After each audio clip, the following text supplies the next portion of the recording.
matin tout le monde, bienvenue à cette formation de nourriture thérapeutique à la découverte des différents types de porte-bébés. Donc, je prends le temps de me présenter. Émilie Archambault, monitrice de portage pour nourriture thérapeutique depuis 1 an et demi.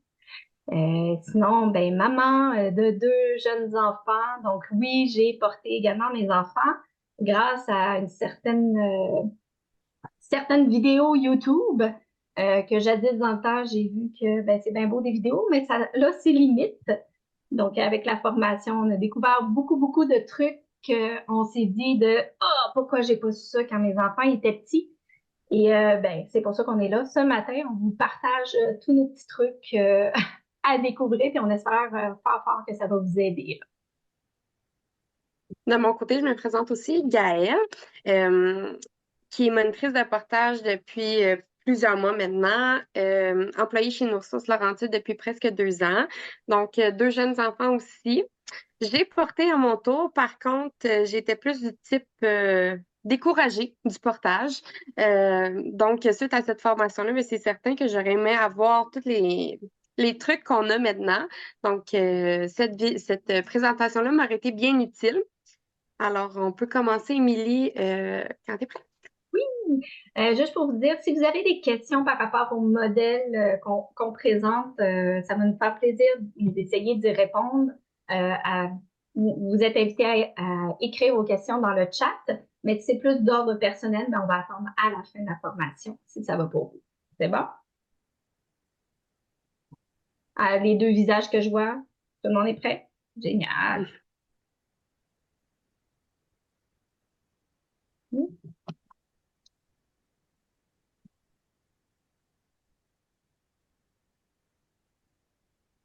Alors, donc, notre parcours aujourd'hui, bien certainement, c'est une séance d'information. Donc, on va parler des différents types de portages. Vous pouvez les voir, ils sont affichés à l'écran. Donc, on va vraiment passer par 6 modèles. Donc, l'écharpe à anneaux qu'on appelle aussi le ring sling, l'écharpe qui est extensible, la tissée. On va parler du médaille, le préformé, puis le porte-bébé universel qui est le hamac 5 qui Émilie va nous montrer plus tard, pardon. C'est certain que vous allez partir d'ici avec plusieurs informations. C'est normal d'avoir la tête pleine, de plus trop savoir où est-ce qu'on s'en va avec ça. Par contre, moi et Émilie, on est vraiment monitrices qui sont certifiées par l'INPE. Donc, c'est l'Institut national du portage pour enfants. Si jamais vous venez d'une autre région, vous avez des questions, que moi et Émilie, on n'est pas disponible. On est quand même 8 monitrices chez nos ressources. Donc, habituellement, on est quand même assez disponible. Toutefois, si vous venez d'une autre région, vous pouvez aller sur l'INPE pour avoir plus d'informations, pour trouver des monitrices près de la maison. Donc, voilà pour notre parcours aujourd'hui. Puis, on va bien sûr voir tout ce qui est les bienfaits du portage, du pot à pot, ainsi que la sécurité en portage. Donc, clairement, le portage, vous aurez compris que ce n'est pas un portage de canot sur la tête. On va utiliser des outils un peu plus adaptés à nos tout petits. Donc, alors, comme on disait plus tôt, c'est certain qu'il y a plusieurs modèles, plusieurs défis. D'où ça vient le portage? Le portage, ça existe depuis toujours, donc de génération en génération, de culture.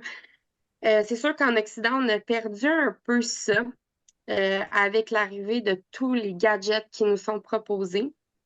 C'est sûr qu'aussi en Occident, on voit un peu moins nos amis, nos familles porter.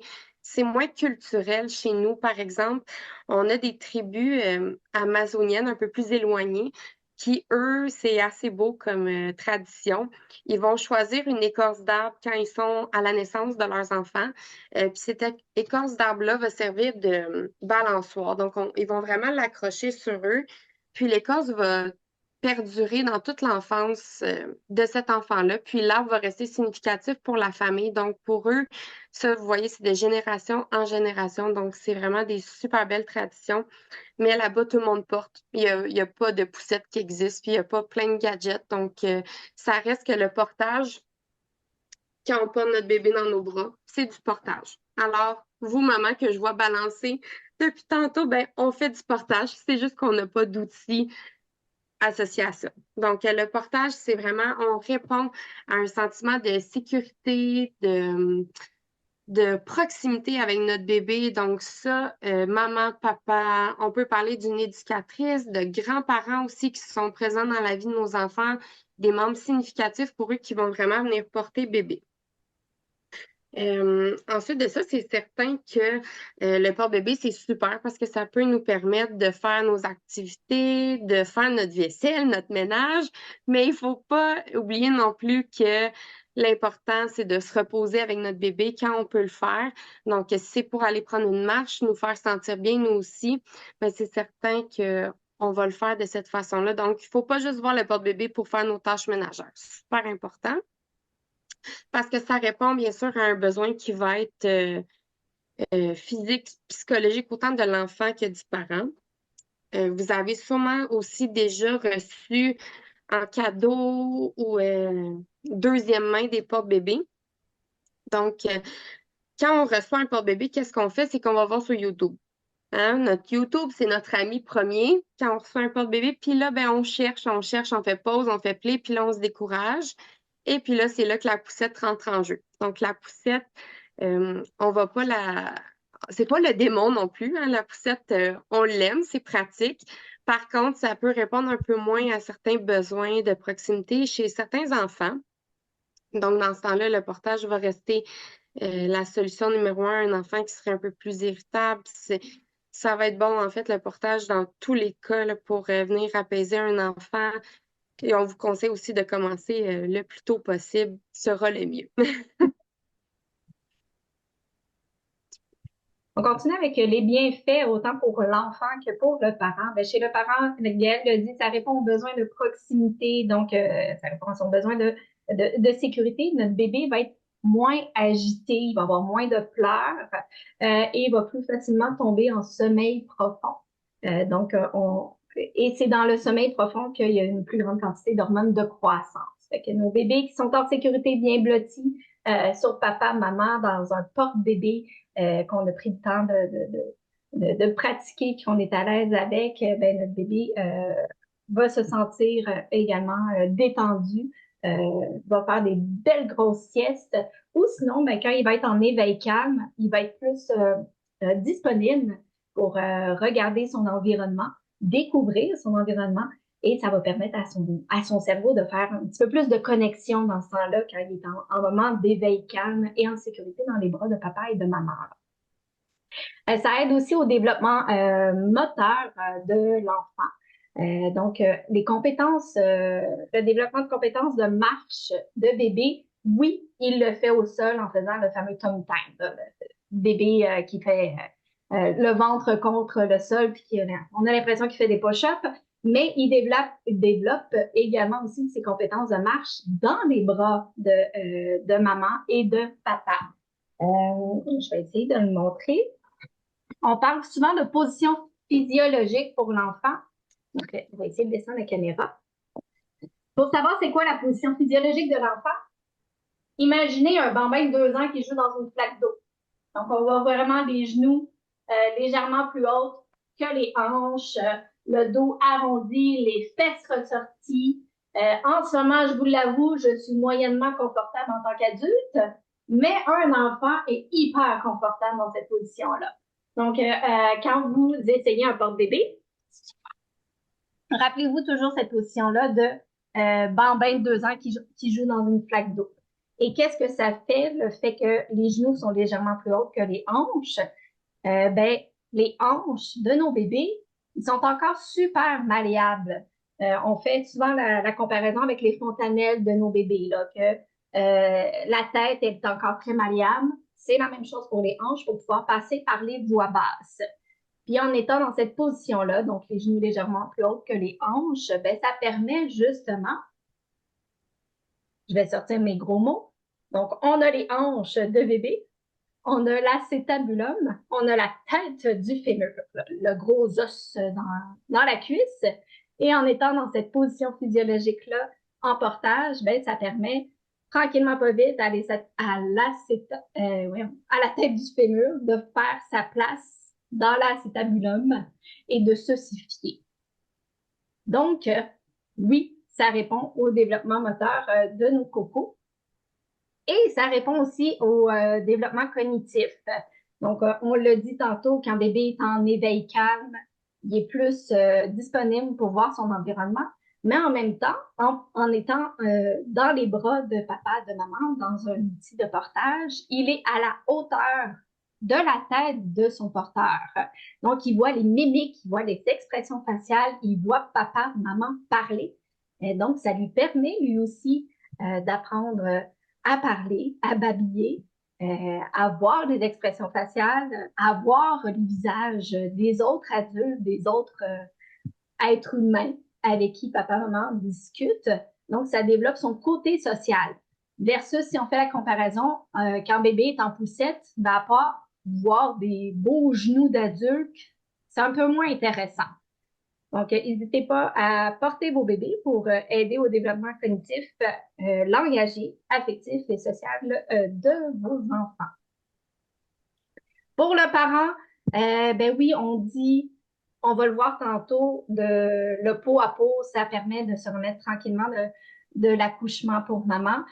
Ça permet le lien affectif, donc c'est très, très important de prioriser le repos, de conserver votre énergie. Mais on ne se le cachera pas. À un moment donné, maman, elle a donc le goût de se lever de son sofa puis d'avoir les deux bras libres. Mais ça n'empêche pas que ton bébé, il veut te suivre puis il veut rester à proximité. Il veut donc rester dans tes bras. Donc, le porte-bébé, ben, ça permet à maman de, à un moment donné, je peux me lever, mais mon bébé, il m'accompagne et le poids de mon bébé est reposé dans un outil et non sur les hanches puis le dos de maman. Donc, maman est enfin libre, presque.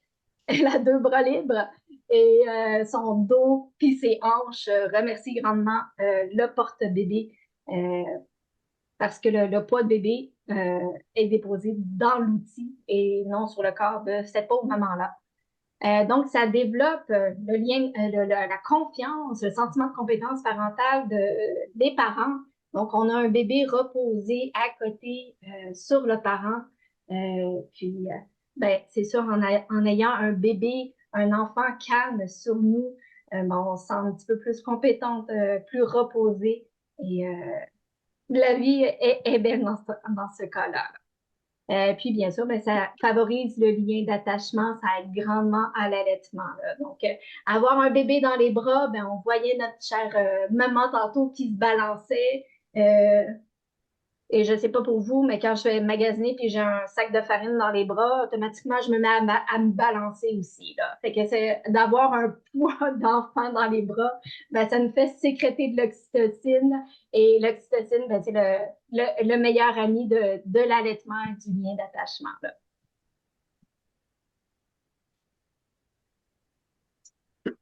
Donc, la sécurité en portage, souvent la grande question, est-ce que mon bébé est bien placé? Donc, on vous donne des petites pistes pour savoir si tout est beau. Alors, on veut un bébé, comme Émilie l'a montré tantôt, on veut un bébé qui va être accroupi, assis.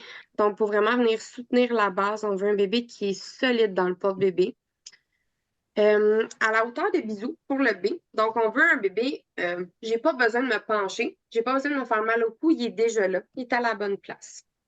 C'est pour assez près pour faire un câlin. Donc, j'ai pas besoin de ramener mon bébé, il est déjà à la bonne place, j'ai juste à mettre mes bras autour de lui. D, les visages découverts. Donc, en tout temps, on peut regarder bébé. Qu'est-ce qui se passe? Il respire bien, tout est beau, il va bien, il fait un beau dodo. Parfait. On veut vraiment que les voies respiratoires soient dégagées en tout temps. Donc, le menton, la façon de vérifier, si jamais vous voyez que bébé s'affaisse un petit peu, on va mettre les deux doigts pour être certain qu'il y a vraiment un deux doigts d'espace entre le menton pour pas qu'il vienne s'affaisser comme ça. Ensuite de ça, nous, on rajoute le E. Donc, pour enrouler et emmailloter. Donc, enrouler, qu'est-ce que ça veut dire? Ça veut dire que quand on va porter bébé de côté, on veut voir comme si on avait encore une belle bédaine de femme enceinte. Donc, on veut vraiment un bébé qui a un dos rond, enroulé. Puis, le emmailloter, c'est qu'on veut vraiment avoir toujours une couche de tissu sur le dos de l'enfant jusqu'à la hauteur du lobe d'oreille. Super important. Si jamais ça arrive au milieu du dos, c'est qu'il en manque un petit peu, on va pouvoir remonter à ce moment-là. Ensuite de ça, bébé en face avant. Donc, la question qu'on nous demande tout le temps, mon porte-bébé m'autorise à faire du face-avant. Est-ce que je peux le faire? Est-ce que c'est une bonne idée? Donc, oui, c'est possible de faire du face-avant. Par contre, on va y aller à partir de 4 mois minimum. Souvent aussi, ce qu'on va voir en face avant, c'est des porte-bébés qui vont vraiment tenir la tête. Donc, bébé là, est comme pris comme ça dans le porte-bébé. Ça, on veut pas ça. OK? On veut vraiment encore là avoir le menton dégagé. On veut un espace. Si jamais bébé, vous avez l'impression que le porte-bébé est trop haut pour être en face avant, mais c'est que c'est pas le temps encore. Il n'est pas rendu là. On va attendre qu'il soit un petit peu plus grand. Ensuite de ça, en face avant aussi, ce qui va être important, c'est de porter dans un endroit un peu plus calme. Une belle marche en forêt, dans la maison, un endroit que bébé connaît parce que votre petit pouls, là, il emmagasine toutes les informations dans sa journée. Si on le porte face vers l'avant pour aller dans le marché public où est-ce qu'il y a plein de monde, le soir, on va marcher où est-ce qu'il y a des lumières, il y a de la musique, ça se peut que Tipou, ça soit difficile. Quand on va revenir à la maison, votre 5 à 7 va peut-être être un peu plus rock'n'roll. Aussi, quand on se promène dans un endroit où est-ce qu'il y a beaucoup de monde, on prend une marche dans un quartier, il y a des enfants qui jouent, qui crient, il y a un gros chien qui arrive, qui jappe, il y a une madame qui vient le toucher dans le visage. T'as donc bien un beau bébé. Mais votre bébé, c'est toutes des choses qu'il ne connaît pas, qui n'est pas habitué. Fait qu'habituellement, là, un bébé qui a peur, qu'est-ce qu'il va faire? C'est qu'il va se retourner vers sa maman puis il va se cacher. Parce que ça ne l'intéresse pas, lui, que la madame vienne lui jouer dans le visage. OK? Donc, quand il est comme ça, face vers l'avant, mais il ne peut pas venir se sécuriser contre sa mère. Donc, souvent, ce qu'on va dire, si jamais vous avez l'opportunité de le faire, ben, à partir des 4 mois, on peut aussi porter à la hanche. Donc, ce qui serait vraiment une super idée. Comme ça, bébé, comme Émilie disait tantôt, nous voit parler, voit ce qu'on voit. Puis, si jamais ça ne l'intéresse pas ou qu'il a peur du gros chien qui jappe, ben, il peut venir se coller, se reposer contre sa maman et même là s'endormir si jamais c'est trop pour lui. Alors, voici ce qui était pour le face avant. Encore là, portage visage découvert. J'ai oublié de vous dire tantôt, on a le portage en hiver. Donc, souvent, c'est super chouette. Là, il existe des rallonges de manteau qu'on peut mettre le porte-bébé à l'intérieur. On peut aller faire une marche en forêt encore là avec les petits oiseaux. C'est super le fun. Par contre, il fait froid. Souvent, les mamans, ce qu'ils vont avoir tendance à faire, c'est zipper jusqu'en haut. Donc, on va zipper, on va ramener. Bébé, à ce moment-là, il n'y aura plus le visage découvert.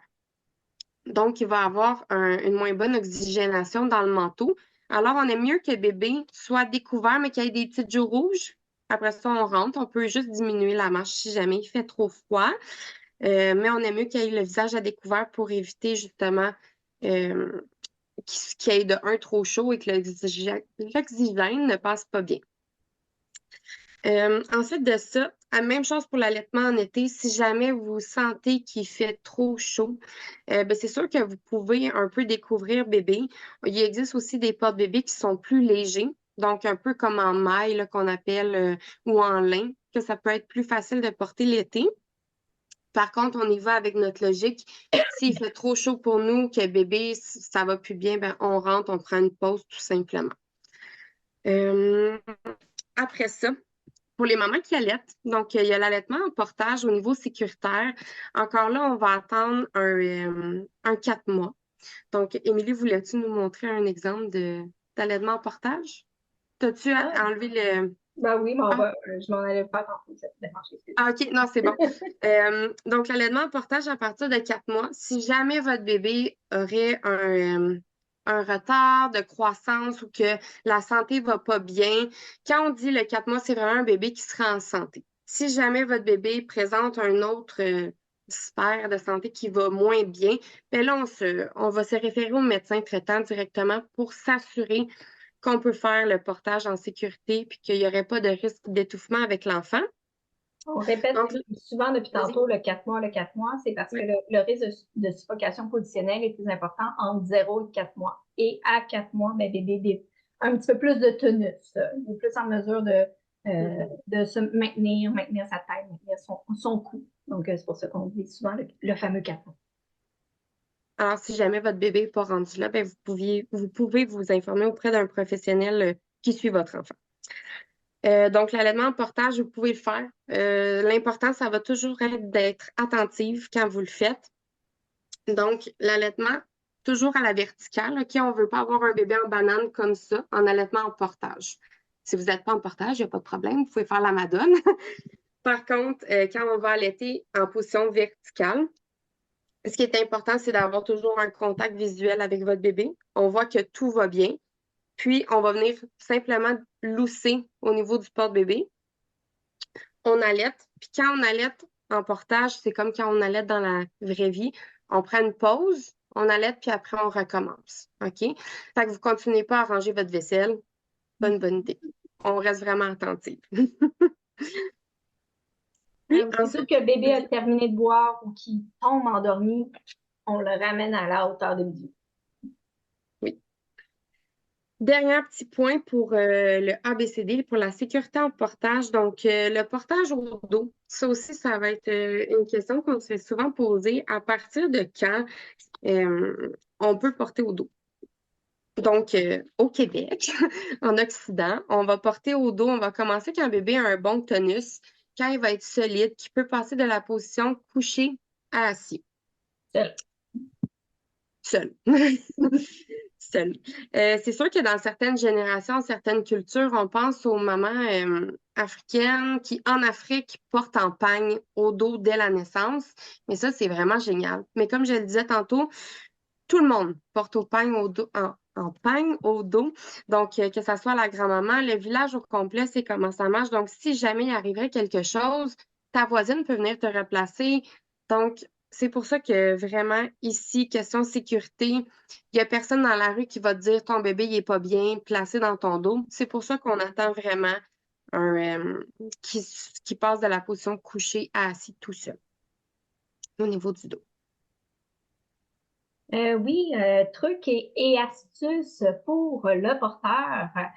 Donc, la posture de maman, elle est très, très importante. Donc, quand vous portez, c'est important d'avoir le dos droit, d'avoir les abdominaux engagés. Puis là, vous allez me dire, ben là, c'est parce que je viens d'accoucher, mes abdominaux sont comme genre inexistants. Oui, je comprends tout à fait. Donc, c'est pour ça que on y va avec des moments plus courts de portage dans les premiers temps. Donc, la première journée que vous vous sentez prête, OK, let's go, j'essaye mon porte-bébé. Mais ça peut être seulement un petit 5 minutes, puis le lendemain, un petit 10 minutes pour le temps. Laissez le temps à votre corps de tranquillement, pas vite, recharger sa batterie, retrouver son énergie et son tonus. Donc, soyez vraiment à l'écoute des limites de votre corps. Donc, le dos droit, on fait semblant qu'il y a un fil qui nous tire vers le haut. Les abdominaux engagés, les genoux légèrement pliés. Je vais vous le faire en même temps. Donc, le dos droit, on fait semblant qu'il y a un fil qui nous tire vers le haut. On engage les abdominaux. Les genoux sont légèrement pliés, donc ils ne sont pas barrés pour perdre l'équilibre. Donc, on s'enracine dans le sol, on plie légèrement les genoux. Puis par rapport à les hanches, là, c'est une drôle d'image qu'on utilise. On fait semblant qu'on a une queue de chat et on veut la rentrer à l'intérieur. Donc, on voit ici, mes abdominaux sont engagés, j'ai un beau dos droit. J'ai pas une banane dans le dos. Là. Donc, mes hanches sont vraiment basculées vers l'avant. La queue de chat est rentrée à l'intérieur. Donc, ça, c'était pour la posture de maman. Puis, aussitôt que vous ressentez une limite de « OK, je suis plus capable d'engager mes abdominaux, j'ai mal au dos, je suis fatiguée », ben, c'est le temps d'aller faire des beaux gros col-col de peau à peau avec votre bébé sur le sofa à la place. Donc, écoutez votre corps, c'est votre meilleur ami. Donc, autre petit truc, maman, élastique, on attache les cheveux. Les petits bébés, même les plus petits, leurs petits doigts là, qui viennent se prendre dans les cheveux lousses, on n'aime pas ça. Ou quand on est en train de découvrir un nouveau nœud avec une écharpe tissée qui mesure je sais pas trop combien de mètres, puis que ça se prend dans nos cheveux lousses, on n'aime pas ça non plus. Donc, prenez le temps de vous attacher les cheveux. Vous allez voir, vous allez m'en remercier. Sinon, autre meilleur ami, un miroir. Donc, trouvez un miroir à la maison, ça peut être dans votre entrée, dans votre chambre à coucher, mais Le miroir va être votre meilleur ami. C'est là que vous allez voir, ah, j'ai un petit pied de bébé qui est mal placé. Ah, il est rendu où mon pan de tissu? Puis vous allez pouvoir vous retourner, regarder si votre porte-bébé est bien ajusté dans votre dos. Donc, les premiers temps, miroir en tout temps. Sinon, prenez votre temps.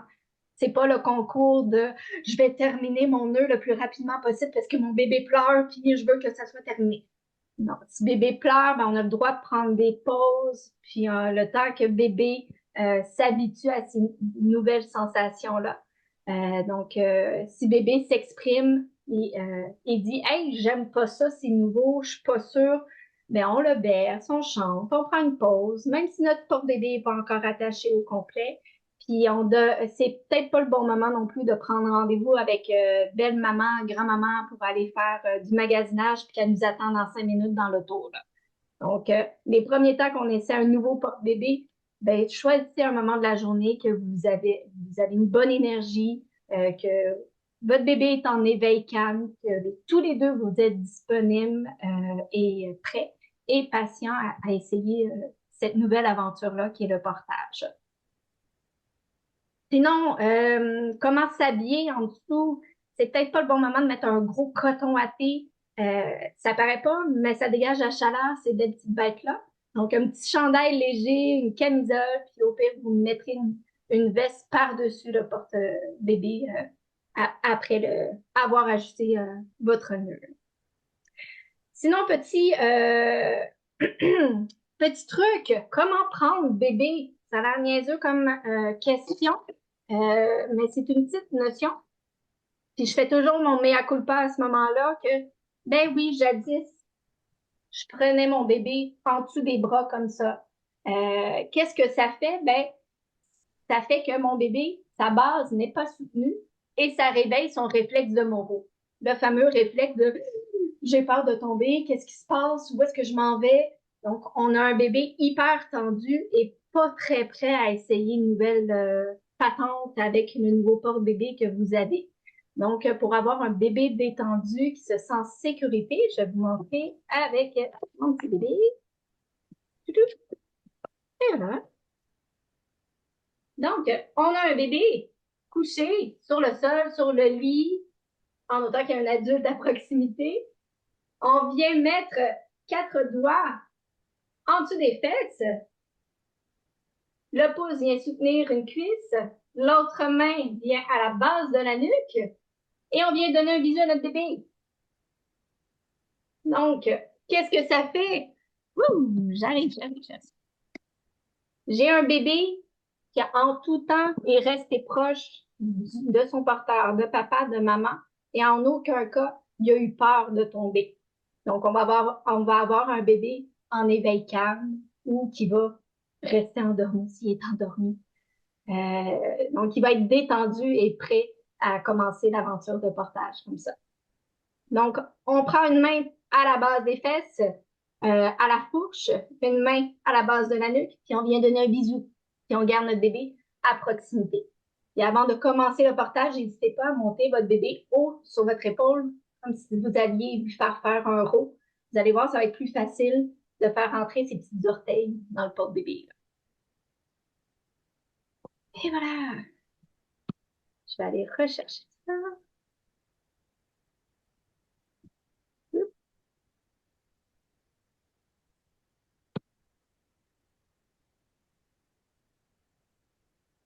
Donc, Gaëlle, c'est lequel le meilleur porte-bébé? La question qu'on se fait poser souvent. Il n'y en a pas. Le meilleur porte-bébé, c'est celui que vous allez être confortable d'utiliser. Ça va être celui qui rentre dans votre budget. Ça va être celui qui va avec votre physionomie, avec la physionomie de votre bébé. Donc, vraiment, on vous conseille de l'essayer. Hein? Ça s'essaye des porte-bébés. Puis vous y allez selon ce que vous pouvez. Dans le portage, il y a 4 principaux besoins en portage. Il y a le portage d'un nouveau-né. J'ai arrêté le portage encore. Donc, il y a le portage d'un tout petit bébé, d'un nouveau-né. Il y a le portage rapide d'appoint qu'on dit, un porte-bébé là que c'est facile à mettre rapido presto, que je vais faire une commission à la pharmacie puis que je reviens. Il y a le portage à la hanche. Donc, on a parlé à partir de 4 mois, il est possible de porter bébé à la hanche. Et un bébé à 4 mois, il commence à être curieux. C'est bien beau voir la nuque de maman. Il vous aime beaucoup, mais il a le goût de voir autre chose. Donc, c'est là, à ce moment-là, qu'on peut porter plus à la hanche pour répondre aux besoins de nos bébés curieux. Puis, il y a le portage au dos. Donc, quand le bébé est prêt, on a parlé de quand il passe de la position couché à assis seul. Puis quand maman se sent prête. Donc, même si notre bébé il est capable de passer de la position couché à assis seul, mais que maman elle se sent encore insécure, qu'elle manque d'expérience, ben, c'est important de commencer à apprendre à porter position ventrale, ensuite à la hanche, puis que quand vous vous sentez confiante, prête, que vous avez fait vos petits exercices, et que là, on peut passer au dos. Ben, il y a une bonne nouvelle. Il y a des modèles qui existent qui répondent aux 3 premiers besoins en portage. Donc, qui est de porter un nouveau-né, le portage d'appoint rapide, puis le portage à la hanche. Donc, il y a le fameux écharpe à anneaux, ou le ring sling.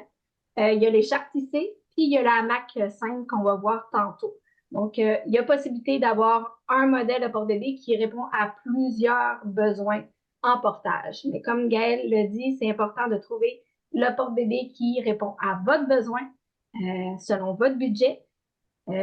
Puis on compare ça souvent comme une paire de chaussures. Est-ce que vous avez, mesdames, juste une paire de chaussures, même les papas? Est-ce que vous avez juste une paire de chaussures à la maison? Ben non. Vous avez une paire d'espadrilles pour aller marcher en forêt, faire votre jogging, jouer avec les enfants. Puis vous avez une paire de souliers un petit peu plus cute, à talons peut-être, pour vos 5 à 7, vos soupers de famille, puis vos parties de Noël. Donc, c'est la même chose pour le porte-bébé. On conseille de vous trouver un bon duo qui va répondre aux différents besoins. Ça se peut que maman va préférer un modèle, puis ça se peut que papa, ça soit complètement contraire, il va préférer un autre modèle. Donc, n'hésitez pas à magasiner, à essayer avant d'acheter.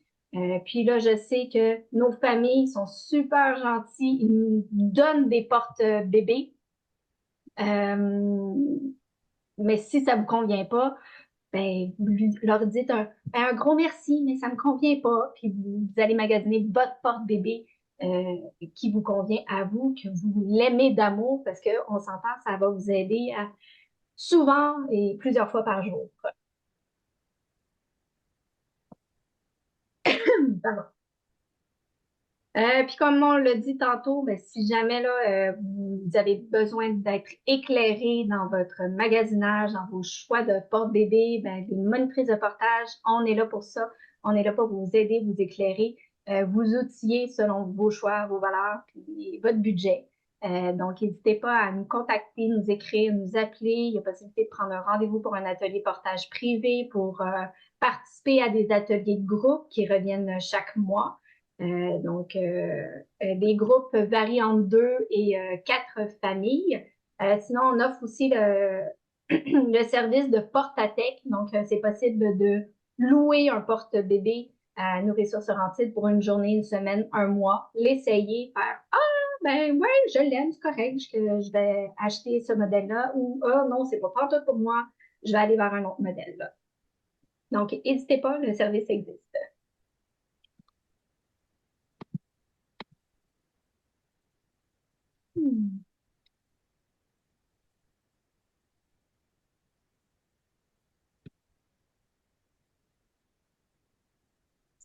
Le pot à pot. Donc, le portage, la première étape, c'est le pot à pot.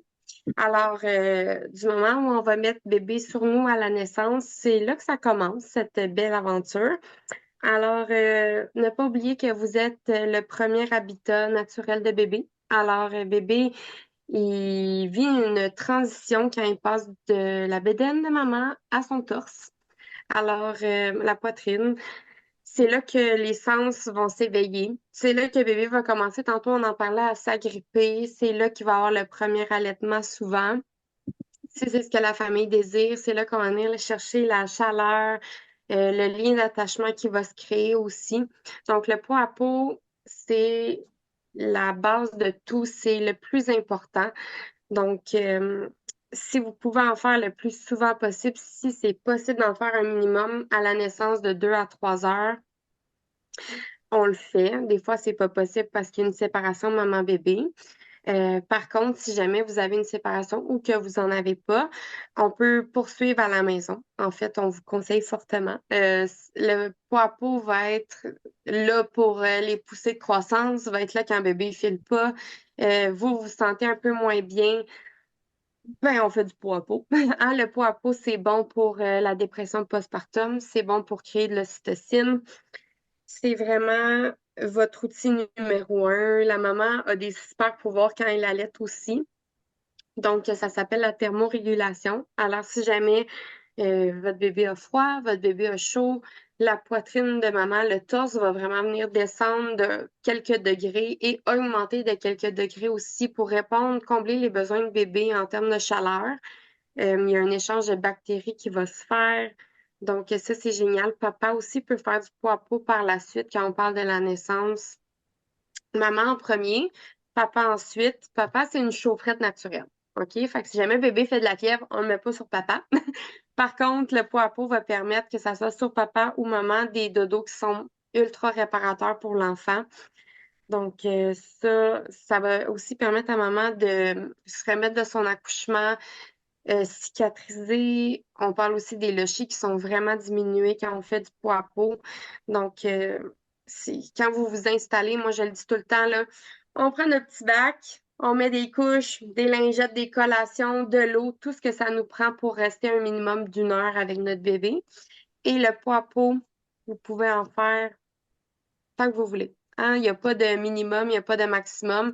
Quand on s'installe pour avoir les bienfaits, minimum d'une heure pour pouvoir pleinement profiter de tout ça. Par contre, vous pouvez en faire pendant 6 mois, pendant un an. Vous pouvez en faire quand vos enfants ont 4 ans aussi, c'est pas grave. C'est naturel. Voilà. Puis vous avez aussi. Vas-y. Non, mais je m'en allais dire, il y a une formation plus poussée sur le pot à pot au mois d'avril, si je ne me trompe pas. Donc, si vous êtes intéressé, n'hésitez pas à y assister. On pourrait en parler pendant 1 heure et demie sur le pot à pot, mais c'est juste pour en beurrer épais de, ben, n'hésitez pas à en faire. Vous avez des pouvoirs magiques, maman, papa. Donc, faites-le. Oui, vraiment. Je sais pas, Émilie, avais-tu un bandeau de pot à pot avec toi? Oui, je l'aime Oui. bien. Donc, le pot à pot, c'est naturel. Par contre, il existe des petits outils comme ça. C'est un bandeau qu'on va mettre sur le ventre, sur le torse de la maman. Puis, on va pouvoir insérer bébé dedans. Donc, ça, c'est vraiment pour libérer un peu les mains. Et c'est couché. En 45 degrés, toujours la position pour le pot à pot. Donc, Émilie nous montre le super bandeau.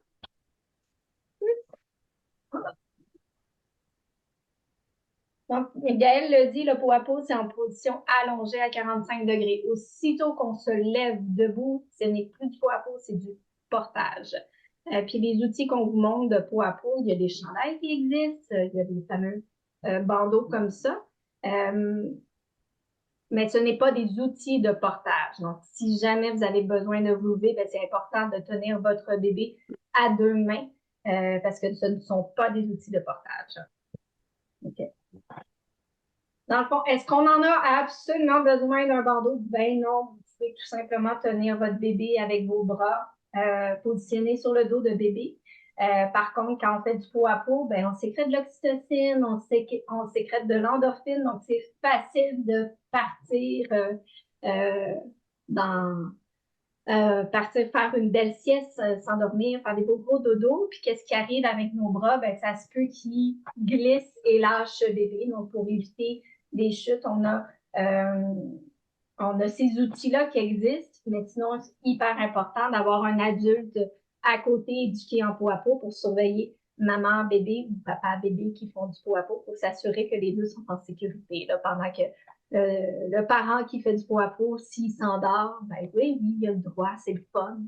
On sécrète de l'oxytocine, de l'endorphine, on est bien. Fait que ça se peut qu'on fasse une sieste, en autant qu'il y a un adulte à côté. Puis une petite veilleuse d'allumer si on est la nuit pour en tout temps avoir un contact visuel avec notre bébé.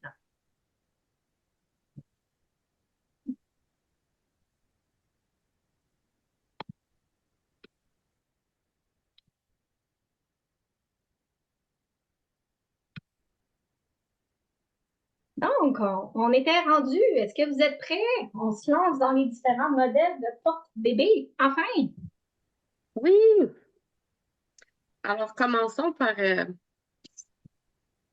un petit chouchou, hein? C'est rare que les gens l'aiment vraiment pas, le Rinsling, ça peut arriver, mais habituellement, c'est quand même un qui est aimé. Alors, le Rinsling, c'est léger, il n'y a pas de nœud. C'est relativement facile à apprendre. Je vous dirais que le temps minimum d'apprentissage est assez court. Puis, c'est un portage qui va vraiment favoriser la suspension. Donc, bébé ne sera pas plaqué, attaché. C'est vraiment comme un hamac. Donc, bébé va être suspendu sur maman. Et puis, ça va venir encore là l'aider à s'agripper au niveau du corps, ce qui est vraiment génial. Donc, c'est un tissu qui a 2 anneaux, comme ça ici, qui est tissé. Donc, vous pouvez avoir lin, coton comme type de tissu. Puis, le poids va être réparti au niveau de l'épaule jusqu'à la hanche. Tu peux changer. Donc, comme je vous disais tantôt, c'est un porte-bébé qui est facile, qui est simple, qui est rapide. Euh, c'est facile d'avoir une bonne visibilité aussi parce que bébé va être enroulé, peut être enroulé devant maman, mais peut être aussi enroulé autour du sein au début. Donc, ça permet de voir nos pieds. Ça permet d'avoir vraiment l'accès un peu plus, l'accès visuel plus facile aussi. Puis encore là, quand bébé va avoir 4 mois, c'est hyper simple de le mettre au niveau de la hanche. Les petits inconvénients, par contre, euh, il va y avoir parfois des tensions, un petit peu plus au niveau du cou, de l'épaule. On ne peut pas porter sur de très longues périodes. Puis justement, c'est ça. Le poids va être réparti de façon asymétrique, donc un peu plus au niveau du cou et de l'épaule. C'est important à ce moment-là de vraiment utiliser les abdominaux qui vont se renforcer avec le temps.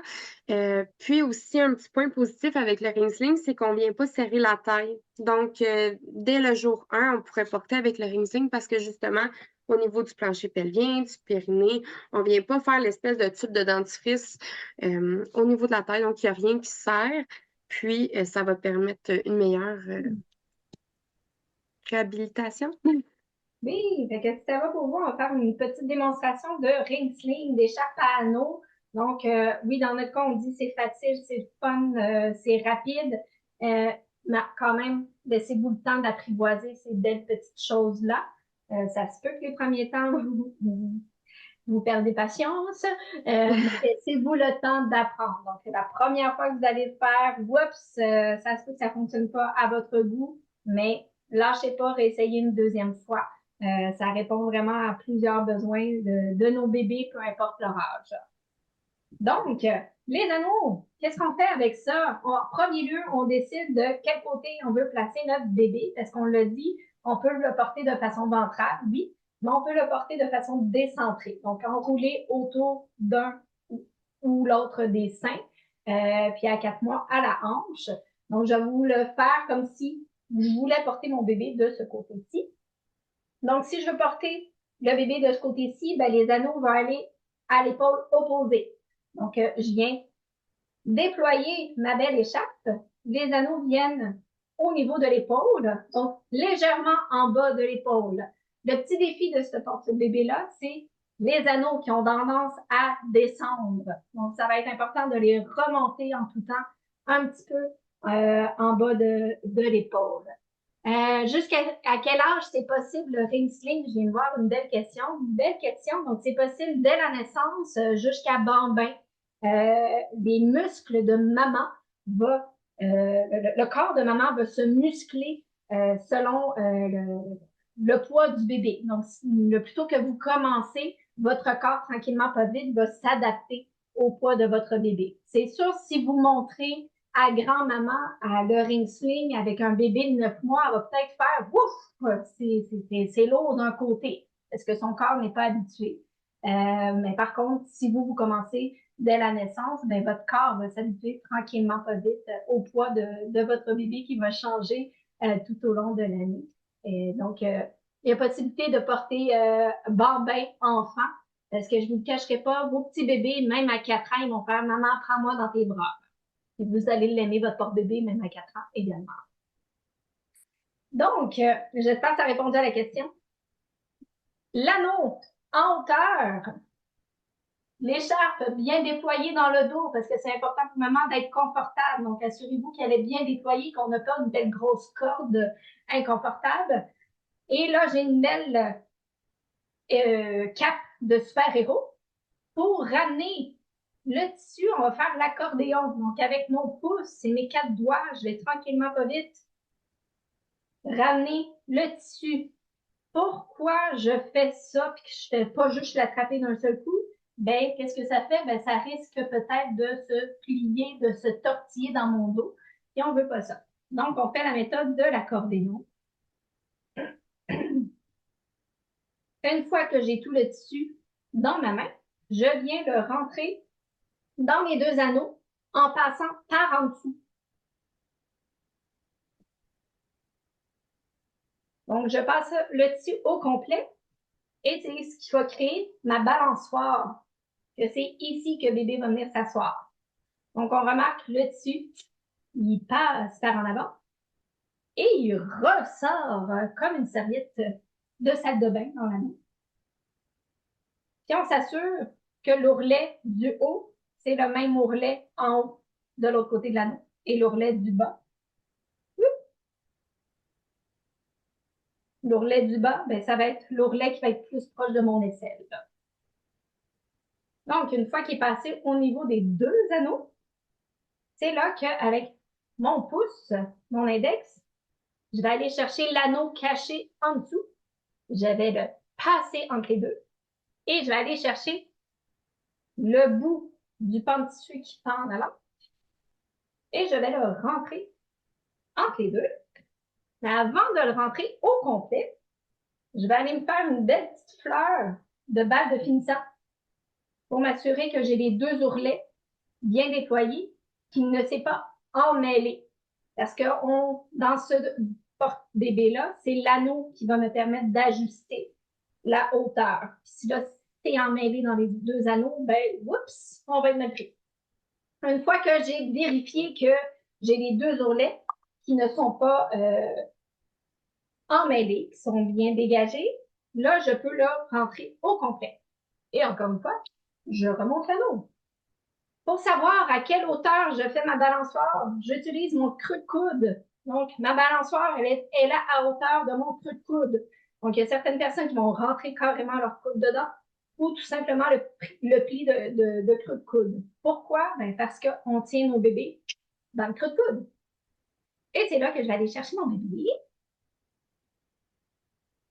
On se rappelle tantôt, j'avais parlé de n'hésitez pas à le monter haut sur l'épaule comme si vous alliez lui faire un petit rot. Ça va être plus facile comme ça d'aller chercher ses petits orteils. Et vous allez remarquer qu'à chaque fois que je vais changer de main, bien, il y a une main qui vient tenir mon bébé. En tout temps, mon bébé est maintenu par une main ou l'autre. Donc, je vais tenir mon bébé sur mon épaule dégagée. Donc, vous allez remarquer, mon anneau est d'un côté, mon bébé est sur mon épaule dénudée. Et avec l'autre main, je vais aller en dessous de la balançoire. Je vais aller asseoir mon bébé sur la balançoire. Et on va aller rechercher la position physiologique. Donc, les genoux légèrement plus hauts que les hanches. Les petits bébés, donc les tout petits, ils vont avoir une petite position fœtus, bébé grenouille. Les genoux collés, repliés, bien à côté. Donc, on n'écarte pas, on ne fait pas faire la split faciale s'ils ne sont pas rendus là. Donc, on respecte leur physiologie. Donc, une fois qu'il est assis, on attend que notre bébé se dépose sur la corde. Donc, on veut aller retrouver la position physiologique, les genoux légèrement plus hauts que les hanches. La corde passe du creux de genou à l'autre creux de genou. J'ai un beau dos rond, les fesses rebondies, puis mon bébé déposé.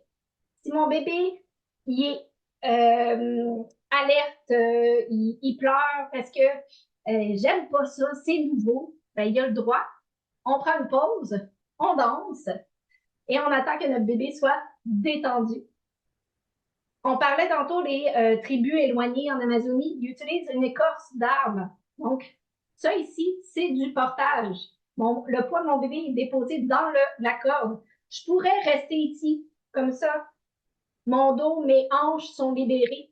Mais bien sûr, je tiens mon bébé avec un bras. Donc, tant aussi longtemps que mon bébé n'est pas déposé dans la corde, du creux de genou, on attend. Et une fois que mon bébé est détendu, là, je peux passer à l'autre étape. Avec mon avant-bras, je tiens mon bébé, le dos de mon bébé, et avec mon pouce du même bras, je vais aller faire un hameçon et je vais aller à la recherche de l'ourlet supérieur. Et je vais remonter seulement le tissu que j'ai besoin. Je vais juste remonter ça. J'ai l'impression que vous voyez juste une moitié du visage. Allô? Alors, avec mon hameçon, je remonte seulement qu'est-ce que j'ai besoin comme tissu. Je veux que ça soit lisse sur le dos de mon bébé. Puis tout le reste du tissu reste dans le creux de genou de mon bébé. Donc, c'est ça qui va maintenir mon bébé, va l'empêcher de passer au travers. Donc, c'est important d'avoir le maximum de tissu en dessous de ses fesses, en dessous des creux de genoux. Donc, je monte jusqu'au niveau des lobes d'oreilles, comme on a parlé tantôt, pour mon bébé emmailloté. C'est lisse.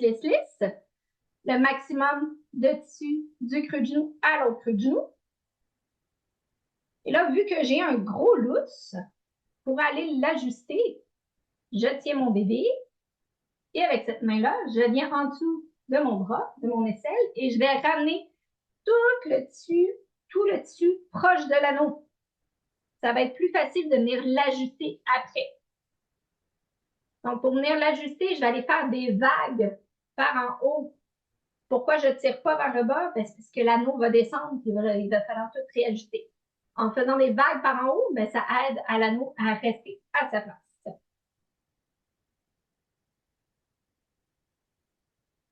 Une fois que je l'ai fait, je refais une deuxième tentative. Oh, j'ai encore un lousse. Je viens ajuster une deuxième fois.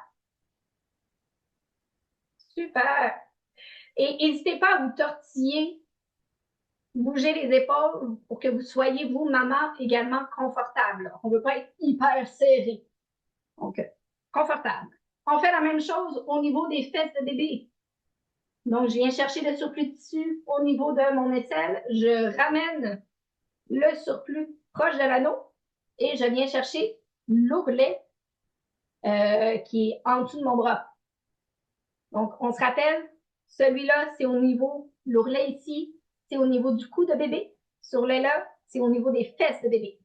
Et je fais la même chose, je fais des vagues pour venir ajouter. Mais souvent, il n'y a pas beaucoup de lousse en dessous des fesses. Donc, j'ai un bébé décentré, à la hauteur de bisou, assez proche pour faire un câlin. Et le visage découvert. Est-ce que ça va? On peut voir aussi que tu as le porte-bébé qui monte vraiment jusqu'au lobe de l'oreille. Donc, j'aurais pu choisir, hey, je vais le porter plus au niveau central, ventral. Je peux faire des centrés, puis à 4 mois au niveau de la hanche. Et les rincings, ben oui, quand vous sentez prêt, il y a possibilité de même de porter au dos. Mais encore là, on attend d'avoir de l'expérience. Mais la position doit être choisie au début. Donc, je ne peux pas changer de position en cours de route parce que l'anneau, elle va suivre avec. Donc, c'est important de choisir où est-ce que vous voulez mettre votre bébé dès le départ. Et pour enlever notre bébé, ou si je me rends compte, oh non, je l'ai trop serré, je suis inconfortable, avec mes doigts, je viens chercher l'ourlet supérieur, l'anneau, et je remonte vers le haut. Donc, ça vient délousser mon bébé. Et pour éviter de réaccoucher de mon bébé, c'est le porte-bébé qui va s'enlever. Donc, je tiens mon bébé, je viens découvrir ses fesses, je tiens sa base, et j'enlève le porte-bébé autour de maman. Et mon bébé, en tout temps, il est resté en sécurité autour de, près de maman ou de papa. Voilà. Est-ce qu'il y avait des questions par rapport à ce modèle-là?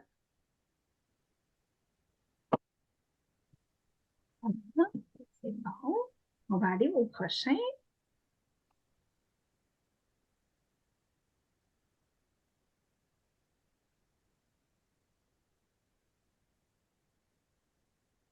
L'écharpe extensible, en levant la main ou en faisant des pouces, est-ce que vous connaissez l'écharpe extensible?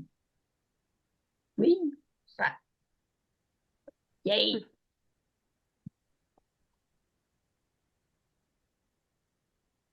Donc, l'écharpe extensible, c'est un beau long bout de tissu et le nom le dit, c'est extensible dans les deux sens. Je vais arrêter. Donc, la longueur, c'est à environ 5,5. Elle est étroite. Donc, c'est juste pour vous montrer. J'avais un petit peu.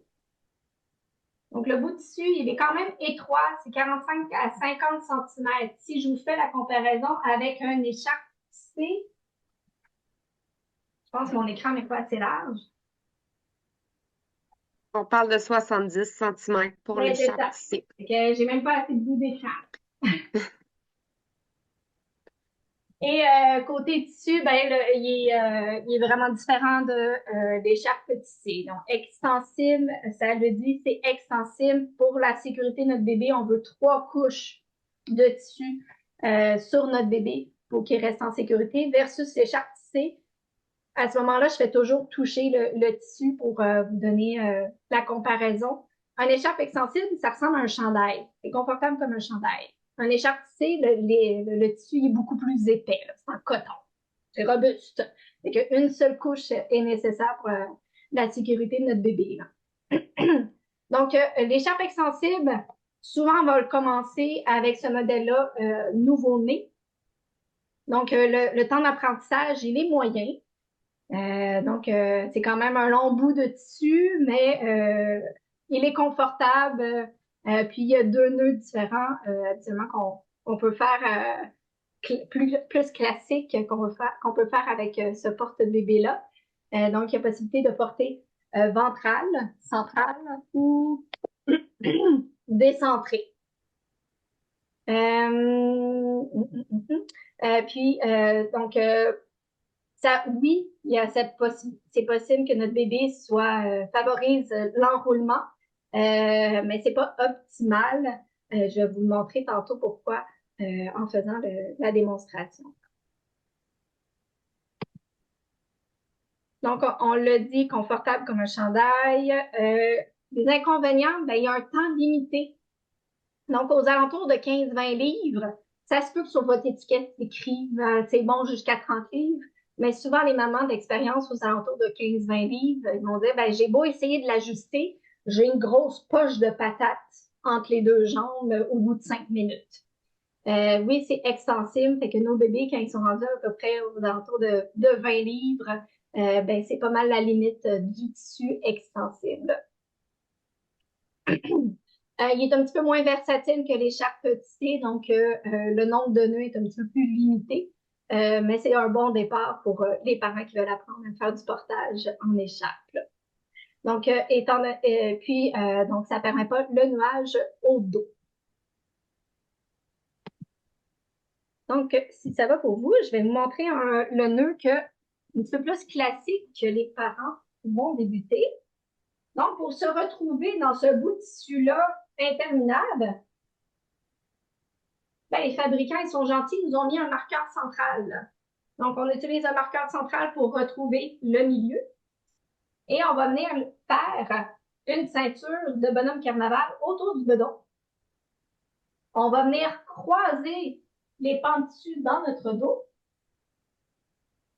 Et on vient faire 2 ailes d'ange. Donc, on déploie et on ramène sur une épaule et sur l'autre épaule. Je redescends le chandail qui est mon physique. Je m'assure que c'est bien déployé dans mon dos. Je veux être confortable. Donc, n'hésitez pas à venir déployer les tissus, à regarder dans un miroir. Est-ce que je suis confortable? C'est bien déployé pour éviter d'avoir 2 cordes inconfortables dans le dos. La ceinture, je peux la remonter juste en dessous de mes seins, comme une ceinture, une corde. Et les 2 pans de tissu, je viens les rentrer à l'intérieur de cette ceinture-là Et je viens faire un X que je vais venir ramener en arrière, en dessous des seins. Et dans le dos, je viens faire un double nœud.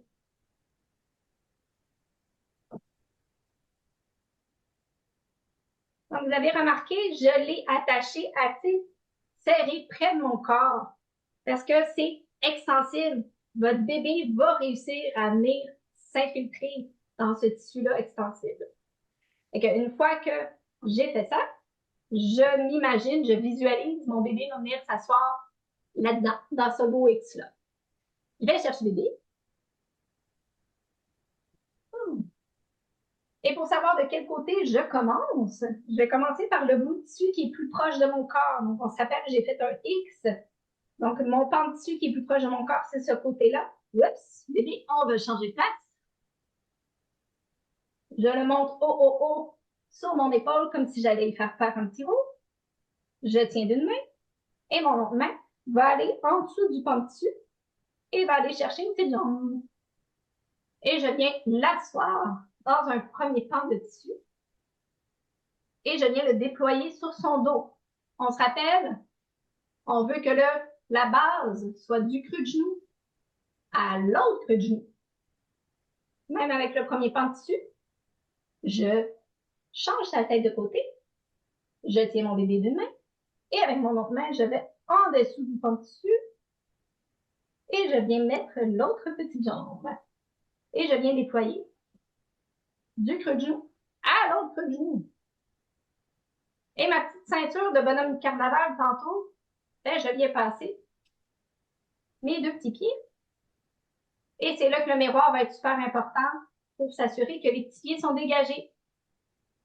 Donc, oui, pourquoi on dégage les petits pieds, même les petits pieds de bébé naissant? Souvent, je vous comprends, on va avoir peur. Oh, mon bébé va avoir froid, je vais les cacher en dessous du tissu. Non, nos petits bébés, même naissants, ils ont le réflexe. S'ils ont un tissu en dessous des pieds, ils vont avoir tendance à pousser. Donc, on va avoir des bébés avec le dos droit. Ils vont vouloir se cambrer et sortir vers, se pencher vers l'arrière. On ne veut pas ça. Fait qu'on dégage les petits pieds de nos bébés. Là, j'ai fait les étapes. Est-ce que j'ai un bébé assis à la verticale? Oui. Est-ce que j'ai un bébé à portée de bisou? Oui. Est-ce que j'ai un bébé à portée de câlin? Oui. Est-ce que j'ai un visage découvert? Moyen. Fait que souvent, nos petits bébés, quand ils sont à côté sur maman, papa, ils vont avoir tendance à tourner leur tête d'un côté ou de l'autre. Fait que là, mon petit bébé, il est de ce côté-là. Donc, ma main, du même côté, va aller en dessous de l'épaule et je vais aller chercher l'ourlet proche de mon cou et je vais faire un twist. On appelle ça faire une volte. Et c'est important de le faire à la hauteur de l'épaule pour que ça vienne dégager le visage de mon bébé, mais pas son dos complet. Puis souvent, on a la petite question, qu'est-ce que je fais avec ces petites mains? Je ne sais jamais quoi faire avec ces petites mains. Bon, on peut les amener proche de son visage. Ça rassure le bébé d'avoir ses petites mains proches de lui. Donc, j'ai fait une volte et là, j'ai un petit bébé avec visage à découvert. Est-ce que ça va? Émilie, Oui. on nous demande si c'est un bon porte-bébé qui peut être utilisé dès la naissance. Oui, donc effectivement, j'ai répondu tantôt, c'est un porte-bébé que tu peux utiliser dès la naissance. On l'a pas nommé tantôt ou j'ai peut-être pas entendu. Souvent, on va conseiller d'attendre le 8 livres à la naissance pour porter. Pourquoi le fameux 8 livres? Parce que ça paraît pas comme ça, mais nos bébés, c'est des bébés mammifères. C'est des petits bébés koalas, des bébés singes, et ils participent au portage. Ils s'accrochent à leur papa, à leur maman, comme des bébés mammifères, puis ça demande de l'énergie. Donc, c'est pour ça qu'on attend le 8 livres. En bas de ça, on va prioriser. Fais donc du pot à pot avec ton bébé pour qu'il garde son énergie. Par contre, il y a une petite zone grise. Dans le cas d'une maman de jumeaux qui sont nés un petit peu plus prématurés, qui sont en bas du 8 livres, ben oui, c'est possible pour elle de rencontrer une monitrice de portage, apprendre le portage, puis à commencer le portage un petit peu avant le 8 livres, parce qu'elle veut pouvoir répondre aux besoins de ses deux bébés, mais garder un des bébés à proximité pour pouvoir répondre aux besoins de l'autre. Fait que si jamais c'est votre situation, que vous avez un bébé en bas de 8 livres, que vous voulez commencer le portage, ben, n'hésitez pas à demander un rendez-vous, un atelier avec une monitrice de portage pour pouvoir le faire de façon sécuritaire et de rester vraiment à l'affût, vigilant en tout temps. Mais sinon, on le répète tantôt, faites donc du poids pour le plus possible à la place. Est-ce que j'avais répondu à la question? C'est bon? Génial. Tantôt, on a dit, est-ce que ça permet l'enroulement? Oui, j'ai quand même un bébé enroulé. Par contre, il est légèrement plaqué sur nous parce qu'il y a un beau pan dessus qui fait tout le tour du corps de maman. Fait que mon bébé, je le sens plaqué sur moi. Fait que oui, il permet une rondeur, une certaine rondeur dans son dos, mais légèrement plaqué. Fait que c'est pour ça qu'on dit c'est euh, semi-physiologique qui permet un semi-enroulement. Sinon, ben, vu qu'on est un petit peu en manque de temps, il y a un autre nœud qui est possible de faire avec l'écharpe extensible, c'est la hanche réglable. Donc, si vous voulez vous amuser sur YouTube, vous venez prendre un atelier portage avec une monitrice. Donc, hanche réglable avec l'écharpe extensible. Ben, ça permet une meilleure rondeur de votre bébé. Votre bébé il est enroulé dans une poche de kangourou. Puis vous n'avez pas un pan dessus qui fait tout le tour de votre corps. Et vous n'avez pas une ceinture également qui vous squeeze la taille. Puis ça, étant donné que c'est extensible, c'est un des seuls que on peut juste descendre les pans dessus, ouvrir le X, puis mon bébé il reste en tout temps à proximité. Donc, encore une fois, on essaie d'éviter de réaccoucher le bébé pour le sortir du porte-bébé. On enlève le porte-bébé autour de bébé. Ensuite, on peut aller le déposer.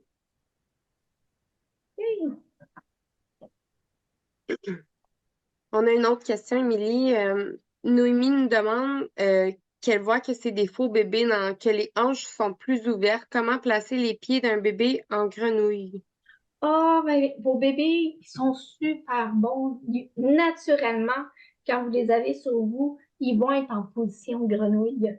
Donc, forcez pas les hanches, ouvrez pas les pieds de vos bébés. Respectez leur position physiologique confortable de bébé. En position fœtus, faites confiance à vos bébés. Ils se placent eux-mêmes naturellement comme ça.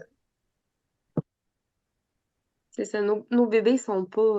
Ouais, c'est ça. Des fois, ils sont plus raides un peu. Ils sont raides, ils sont neufs, puis ils n'ont pas d'émotion. Ouais.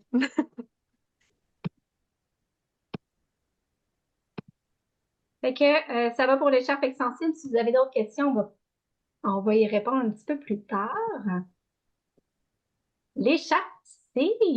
Oui, donc l'écharpe tissée, comme Émilie l'a montré tantôt, les longueurs sont assez variables, donc on passe quand même de 3,2 à 5,5 mètres, donc il y a beaucoup de tissu, 70 cm de largeur. Alors, comment s'y retrouver en termes de grandeur? Souvent, il y a beaucoup de tailles, donc taille 4, 5, 6, 7. Parfois, ça peut être un peu anxiogène parce qu'on ne sait pas quoi choisir.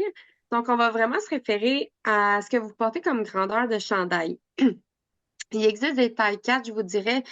Ça, on y va vraiment dans le XX small. C'est assez petit. Sinon, un peu plus régulier comme taille, ben, vous avez du X small au small. On va y aller avec une taille numéro 5. Médium large, une taille 6. Et X large et plus, on va y aller avec une taille 7. Quelqu'un qui porterait du X large pourrait aussi y aller avec une taille 5. C'est seulement que parfois le nouage, certains nœuds vont être plus difficiles à faire comme on n'aura pas assez de bout de tissu. Donc, l'écharpe tissée va être extensible seulement à la diagonale. Donc, quand vous la tirez sur la longueur, elle ne va pas s'étirer. Donc, on va vraiment être en diagonale comme Émilie nous montre. Donc, ce qui est le fun avec l'écharpe tissée, c'est qu'on peut vraiment porter de la naissance jusqu'au bambin sans problème, tester jusqu'à 45 livres. On dit souvent à la blague qu'un adulte pourrait porter un autre adulte, OK, parce qu'ils sont vraiment, vraiment solides. Euh, voilà, donc, sont très, très soutenantes. Les fabricants nous donnent un maximum de 45 livres environ. Puis, la position de portage, on peut faire devant, décentrer au niveau du sein, à la hanche, au dos sans problème. Puis, ce qui est bien avec celui-là aussi, c'est qu'on va avoir seulement besoin d'une couche de tissu au niveau du dos. Donc, encore là, on a une suspension qui favorise l'enroulement. Donc, un peu comme avec le ring sling, bébé va vraiment être suspendu. Euh, voilà, nuage, protection. Oui, encore là, comme un peu le ring sling, on a dit plus tôt. Donc, le nuage va vraiment favoriser la protection du périnée, plancher pelvien, parce que justement, on peut faire des nœuds différents. Donc, on peut vraiment aller solliciter un nœud qui va pas demander de pression au niveau du périnée. Puis il y a des centaines de nouages qui sont possibles. On peut faire de la fantaisie. Il y a vraiment des porte-bébés, en fait des écharpes tissées qui sont sublimes, qu'on peut faire plusieurs choses avec. Donc, c'est super versatile. Donc, le nœud que je vais vous présenter aujourd'hui avec l'écharpe tissée, là, il y en a une panoplie de nœuds. Là, on l'a dit tantôt, il y a un nombre incalculable quasiment de nœuds qu'on peut faire avec ça. Donc, celui que je vais vous présenter aujourd'hui, c'est ce qu'on appelle le nœud kangourou, donc qui va respecter la physiologie de l'enroulement de bébé naturel. Donc, le bébé va vraiment être dans une poche de kangourou et ça va éviter aussi d'avoir une ceinture au niveau de la tête pour maman qui vient d'accoucher, que son périnée et ses abdos sont absents ou fragilisés. Encore une fois, on utilise un marqueur central. On va venir se faire un beau collier, un boa. Ça ressemble à une robe romaine. Donc, j'ai mon beau collier ici. On se rappelle le creux de coude, à la hauteur du creux de coude. On peut venir déployer légèrement sur les épaules pour être confortable. Et là, je vais aller faire du yoga. On en fait ça un petit peu. Donc, avec une main, je vais aller chercher le pentu en diagonale. Je viens le croiser dans mon dos. Et je vais aller chercher l'autre pentu. Je viens croiser de l'autre côté. Et je vais venir faire un nœud temporaire. Donc, un simple nœud. Est-ce que je vais aller le défaire bientôt? Juste pour pas que mes pentus pendent n'importe où. Et je visualise, mon bébé va venir s'asseoir dans cette balançoire-là. Je vais aller chercher mon bébé. Donc, en ce moment, j'ai une poupée qu'on a dit, qui est un petit peu plus raide, qui n'a pas d'émotion, mais ça représente un jeune bébé entre plus 0,3 mois. Mais ce nœud-là, c'est possible aussi avec des bébés plus vieux, même les bambins. Là. Donc, j'amène mon bébé haut sur l'épaule, je tiens son dos. Avec mon autre main, je viens sous la balançoire, sous le collier, et je viens chercher ses petits orteils. On vient asseoir notre bébé.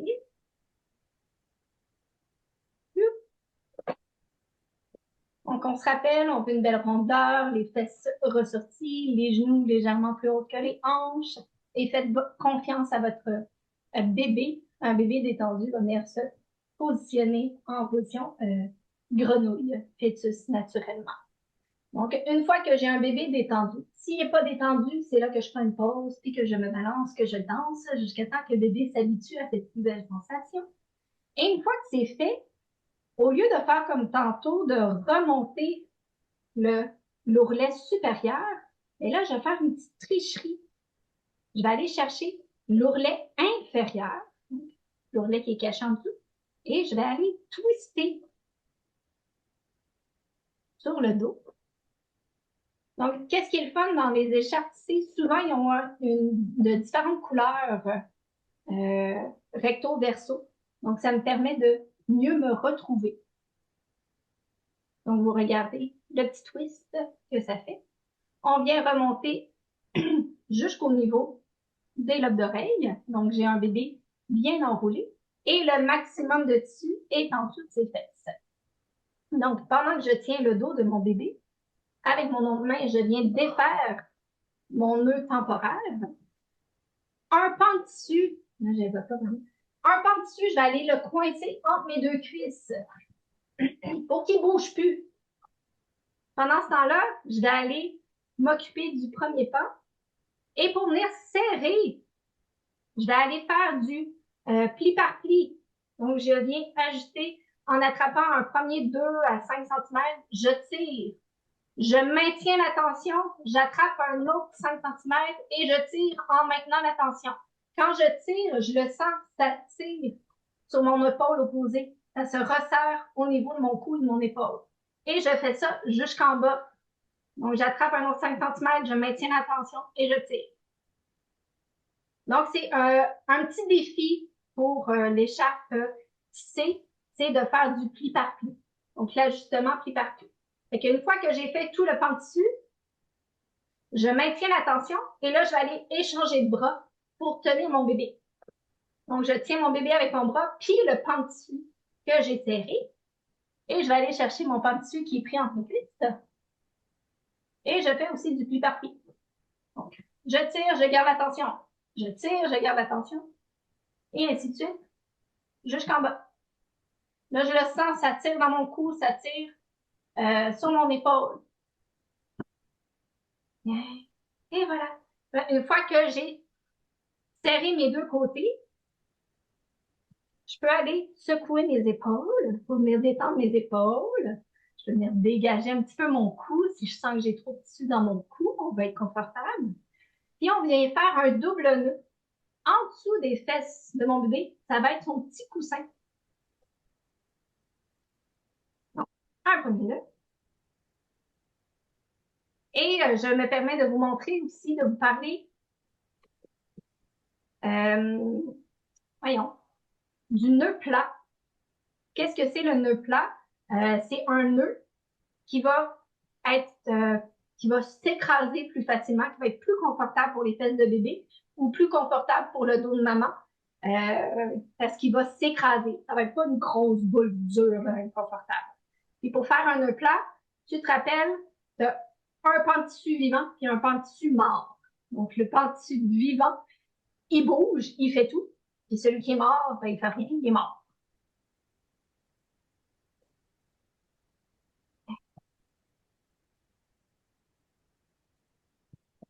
Que ça fait comme un carré, puis que bébé peut venir s'asseoir confortablement dessus. Donc, je viens dégager un petit peu mon épaule. Donc, on remarque ici, j'ai un bébé dans une poche de kangourou. Et mon tissu, il vient tourner autour de ma cage thoracique et non au niveau de ma taille. Là. Fait que ça, c'est le kangourou version écharpe. Tu pourrais montrer ton dos, Émilie, pour qu'on puisse voir que ça fait vraiment comme un peu un t-shirt. Ça vient englober vraiment le dos complet. Oui, fait que n'hésitez pas avec un miroir, venir déployer votre pan de tissu dans le dos pour être confortable. Puis laissez-vous la chance de l'apprivoiser. La première fois, vous allez faire « Ah, il y a ça à corriger ». Et la deuxième fois, vous allez être meilleur de fois en fois. Oui, ça fait quand même partie. C'est ça, j'allais dire, ça fait quand même partie d'une des écharpes qui sont un peu plus longues à apprendre, mais ça vaut vraiment la peine parce qu'une fois qu'on est habile, que notre écharpe est un peu usée, qu'elle va venir être plus flexible, ça se fait tout seul, mais ça prend un peu de pratique. Soyez patiente, soyez douce avec vous. Laissez-vous le temps d'apprendre. Pour enlever mon bébé, c'est pas comme l'écharpe extensible. C'est pas facile de venir ouvrir les pans dessus, donc j'ai pas le choix de venir défaire le nœud. Et on garde bébé à proximité. On tient toujours une main sur bébé à chaque fois que je défais une couche de tissu. Et voilà!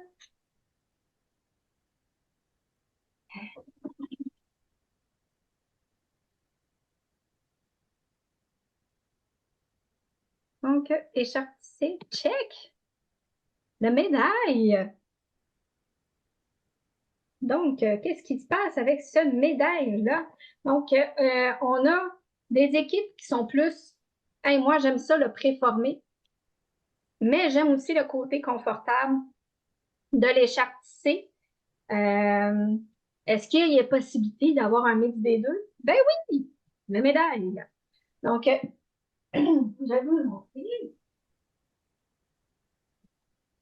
C'est le meilleur des mondes des deux. Donc, on a un tablier déjà préformé, mais avec des bretelles en tissu.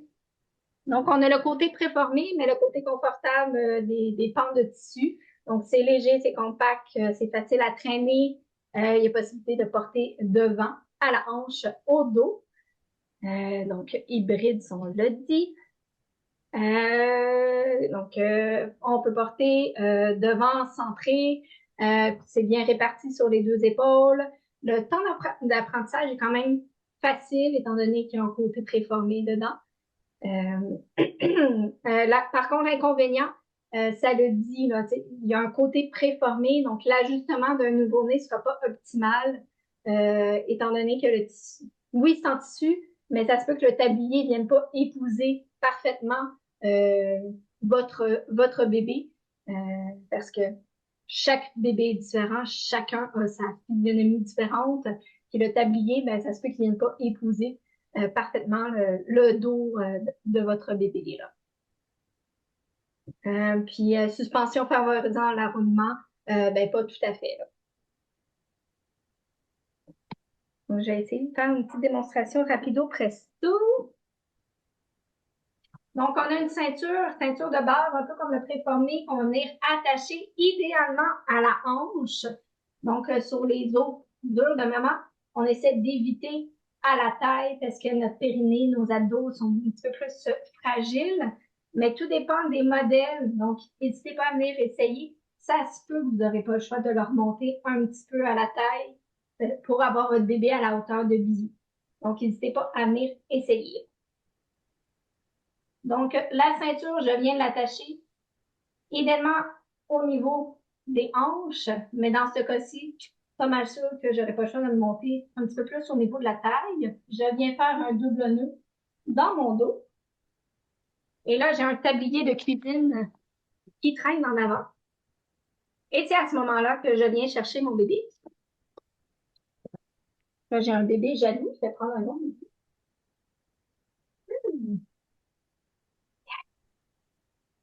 Voilà. On vient l'accoter sur l'épaule comme tantôt et le tablier, on vient là déployer sur le dos de mon bébé. Donc, j'ai une main qui maintient mon bébé, une bretelle, j'appuie sur l'épaule, l'autre bretelle, j'envoie sur l'autre épaule. Et c'est là que je viens faire du yoga. Donc, ici, le pan de tissu, ce modèle-là, c'est le fun, je peux le replier pour être sûr que le pan de tissu ne monte pas plus haut que les lobes d'oreilles. Là, qu'est-ce que je viens de cacher? C'est comme un pare-soleil qu'on va aller utiliser quand il fait bien soleil, dans le dos, quand on fait du portage au dos pour venir cacher un petit peu la tête de bébé d'un côté idéalement pour qu'il y ait le visage dégagé de l'autre côté. Donc, je viens faire du yoga avec une main. Je viens chercher la bretelle opposée.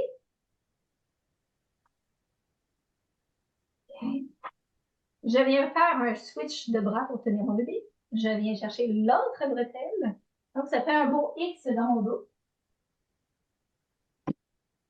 Donc, pour vous rappeler, les pans de dessus vont faire par-dessus la jambe, et ensuite en dessous de la jambe de bébé. Et je viens faire un autre double nœud dans mon dos. Donc, ça, c'est une façon de faire. Si vous vous amusez à aller voir des vidéos du fabricant sur YouTube, vous allez voir, il y a une panoplie de façons de croiser les pans de dessus. Les bébés.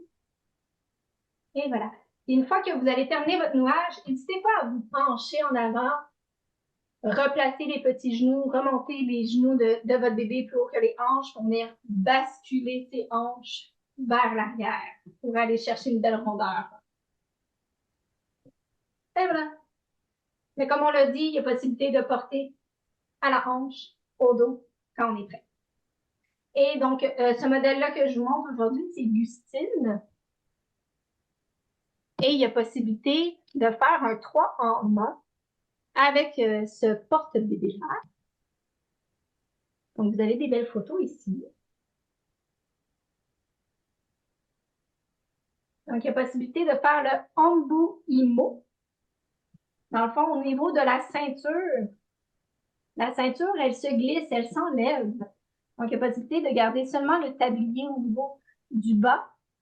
Et les bretelles en haut, on vient les glisser dans le trou ici, de chaque côté. Fait que ça va faire plus une espèce de sac à dos. Donc, ça permet un portage un petit peu plus haut au niveau du dos. Donc, bébé va être un peu moins au niveau du bas du dos, va être un petit peu plus haut. Donc, en un clin d'œil, on va être plus en mesure de voir si notre bébé est correct. Pour pouvoir faire le Ambu Imo, excusez-moi, la discussion. Mais il faut attendre que notre bébé soit capable de passer la position couchée assis seul. Sinon, ben là, on a l'autre option également, le PODAI. Excusez-moi la terminaison si c'est pas le bon. Donc, il y a une autre possibilité. Donc, cette fois-ci, ben, le pan de tissu, il est vraiment le tablier pend, puis c'est les courroies qui vont venir passer en dessous des fesses de bébé, là. Donc, ça s'adapte parfaitement à la position fétale du bébé. Donc, ça vient passer vraiment dans les creux de genoux collés. Donc, il n'y a pas d'entrave entre les jambes de bébé. Là, tantôt, vous avez vu, là, j'ai passé par-dessus, en dessous des jambes.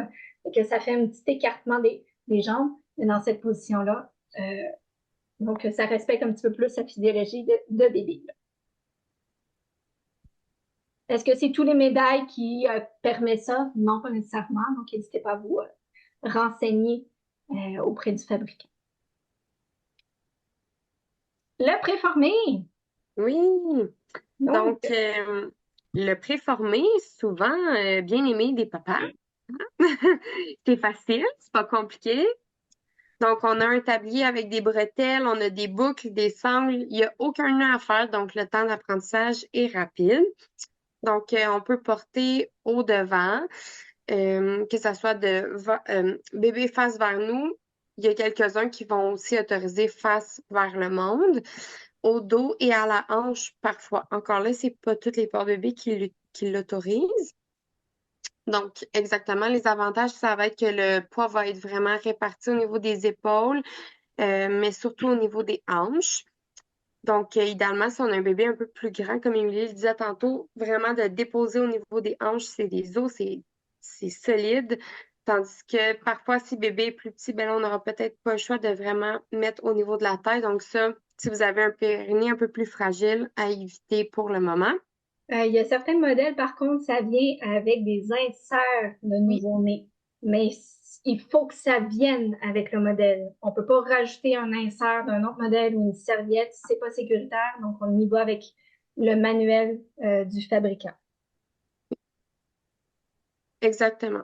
En plus, on peut mettre au dos facilement, donc un enfant qui est prêt, qui passe encore là, celle de la position couché à assis.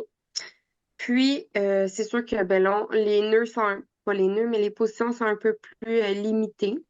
Au niveau du nouveau-né, c'est souvent imparfait, puis la suspension qui favorise l'enroulement moyen. Ce qui va être important aussi, ce qu'on voit souvent avec le préformé, c'est d'avoir une assise qui va d'un creux de genou à l'autre. Souvent, on voit des préformés avec une assise vraiment, vraiment mince. Donc, le bébé a un peu les jambes pendantes au centre. Donc, ça, idéalement, c'est pas, c'est vraiment pas, ça favorise pas, en fait, le développement des hanches. Donc, on évite les préformés qui n'ont pas une assise large. L'importance de magasiner votre préformé avant, comme on l'a dit plus tôt, c'est préformé. Donc, si votre bébé est pas dans la forme du porte-bébé, ça se peut que ça fonctionne pas. Donc, il en existe différents modèles. On vous invite vraiment à les essayer. Même chose, amener papa. Si papa a envie d'avoir un préformé, s'assurer que ça fasse au niveau de la physionomie de papa. Donc, comme le médaille qu'on a vu tantôt, je suis venue attacher idéalement au niveau des hanches. Mais souvent, un petit bébé, si ça vient pas avec le modèle, j'ai pas d'insert de nouveau-né comme ce modèle-là, mais ça se peut fort probablement que j'aurais pas le choix de monter à la taille. Puis la ceinture, elle est parallèle au sol. Donc, j'ai pas une bedaine de Père Noël qui pend par en avant. Votre dos va dire ouch. Donc, parallèle au sol. J'ai mon tablier ici qui pend en avant.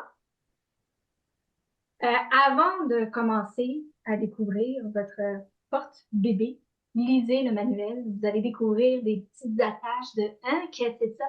Ah, c'est à ça que ça sert. » Fait que prenez le temps de lire votre manuel du porte-bébé. Puis, avant de débuter, venez lousser les attaches à peu près aux 3/4 de chacun. Ça va être plus facile avec votre bébé dans les bras de venir chercher la sangle qui pend dans votre dos si elle est un peu lousse versus si elle est très très courte en haut de votre dos. L'attache ici, que j'ai déjà attachée d'avance, elle va aller dans mon dos. Donc, petit truc, si vous êtes seul à la maison, que vous n'avez pas une grand-maman, un conjoint, une partenaire qui est là pour vous aider, ben, ça peut être une option de l'attacher d'avance.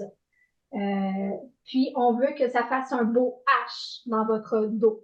Donc, les deux, allez, on cherche mes termes.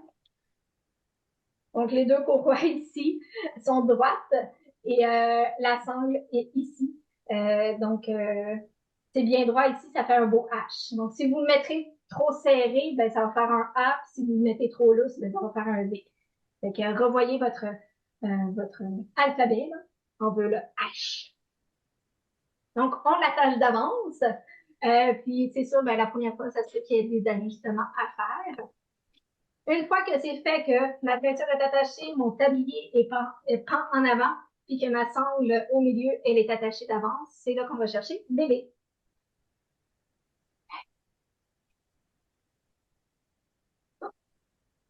On n'hésite pas à le monter. Ça va être plus facile de venir déployer le pendentif. Et on vient déposer bébé dans le fond du tablier.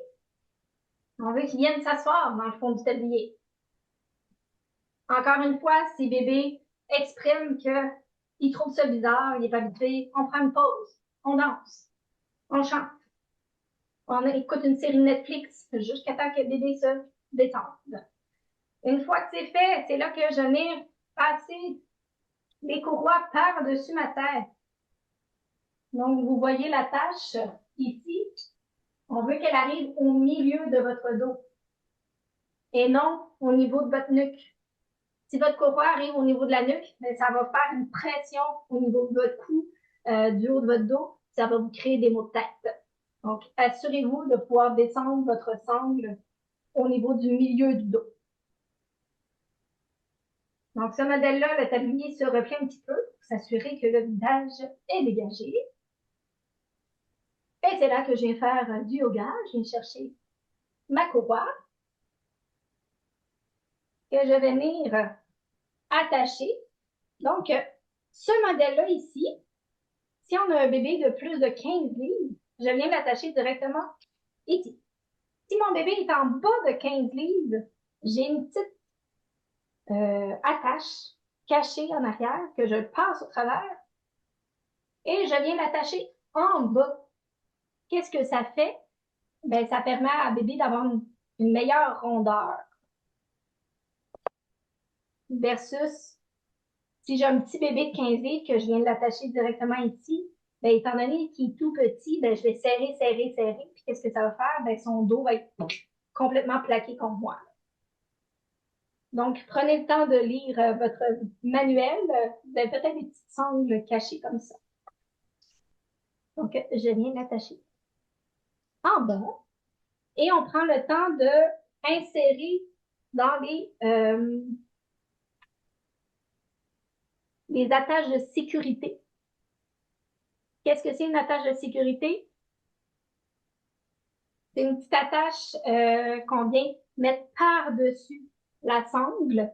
Parce que si, par malheur, il y a un petit défaut qui arrive, que ou une petite nièce coquine de 5 ans qui fait « Ah, c'est quoi ça? » puis qu'elle vient détacher, ben au moins la sonde de sécurité va retenir le temps que vous veniez de l'attacher. Souvent, ça ressemble comme un petit élastique. Oui, merci. Donc, j'ai attaché d'un côté, puis en tout temps, vous avez vu, j'ai un bras qui tient mon bébé, là, parce qu'il n'est pas encore attaché au complet. Je viens faire du yoga, je viens chercher l'autre attache. Je viens attacher en bas. Une fois que je sais que mon bébé il est bien attaché des deux côtés, c'est là que je viens rattraper mes deux sangles qui pendent de chaque côté. C'est ce qu'on s'appelle, je les lousse aux trois quarts, avec que c'est facile d'aller les chercher. Et je peux les tirer dans le même sens que la sangle. Si je tire par en bas, vous allez voir, vous avez de la misère. Si je tire dans le même sens que la sangle, ben, ça va être plus facile à tirer. Petit truc, c'est la même chose que vos barres de thon. Oui.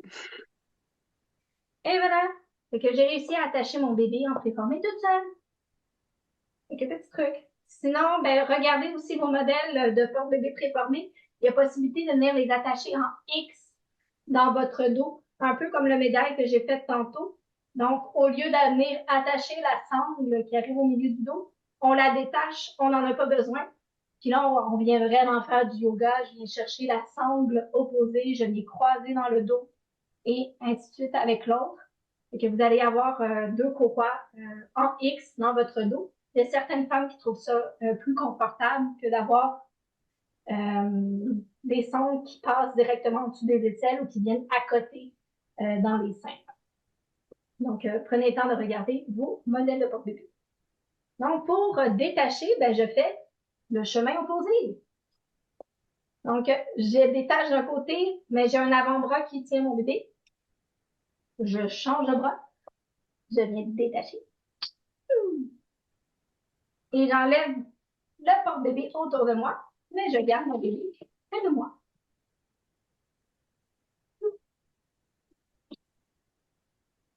Donc, merci de votre patience. On a dépassé légèrement. Il nous reste un petit modèle à regarder, mais il vaut vraiment, vraiment la peine. C'est notre petit truc maison qu'on monte toujours à la fin d'un atelier pour vous montrer que le portage est accessible à tous. Donc, est-ce que vous êtes obligé d'aller dépenser des centaines de dollars pour un porte-bébé? Ben non. Donc, on en a parlé tantôt, c'est le hamac simple. Donc, on a une super modèle ici qui a pris des photos avec un beau foulard. Donc, ça, c'est un foulard que vous pouvez trouver chez vous. Peut-être que c'était à la mode il y a quelques années, ça revient tranquillement. C'est des petits foulards style automne. Souvent, si jamais vous en avez pas, vous êtes en visite, grand-maman, ma tante, souvent, on en a dans nos garde-robes. OK.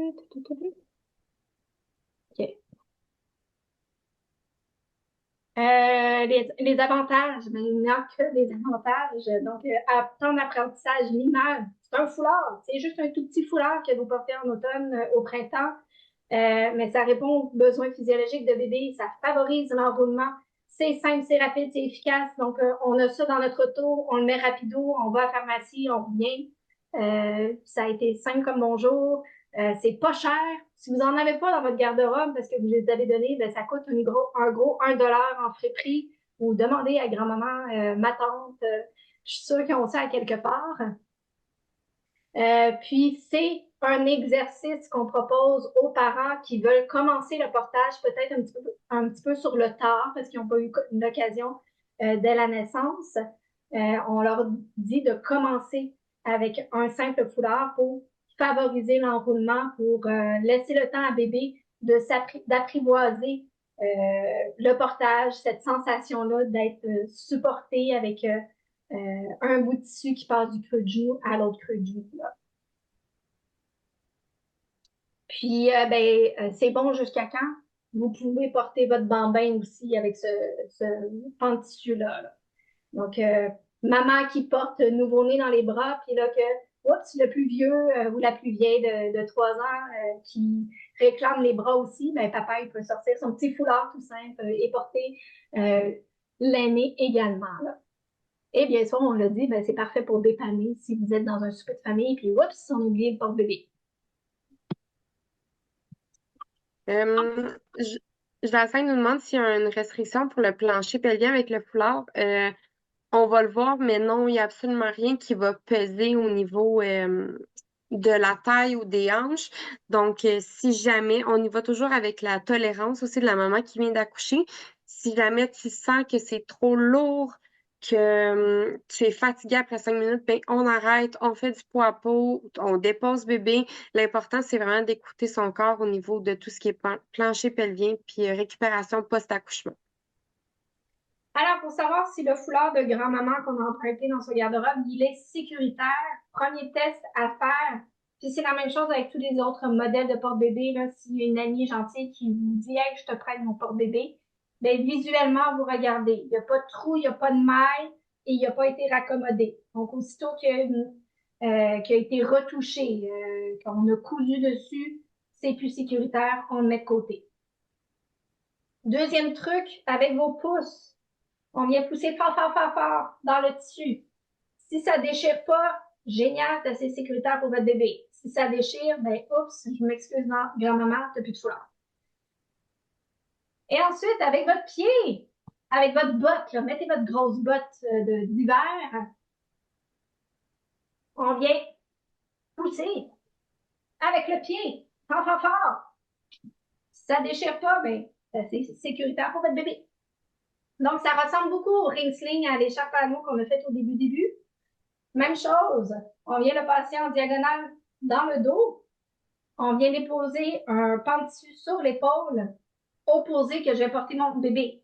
Donc, dans ce cas-ci, mon bébé va être de ce côté-là. Donc, sur l'épaule, en dessous du bras, en dessous de l'aisselle, et je viens faire un double nœud. Et pour savoir si je serre serré ou je laisse du lousse, on se rappelle du truc, le creux de coude. Et on vient faire le double nœud. Le coude. C'est bon. Le double nœud, on l'envoie dans le dos, plus besoin. Et pour être confortable, on vient déployer le pan-dessus sur notre épaule. Donc, ça ressemble à l'écorce d'arbre qu'on a parlé au début. On vient chercher bébé. On l'amène haut sur l'épaule. Mon bras tient mon bébé. L'autre bras vient en dessous de la balançoire. Je viens asseoir mon bébé.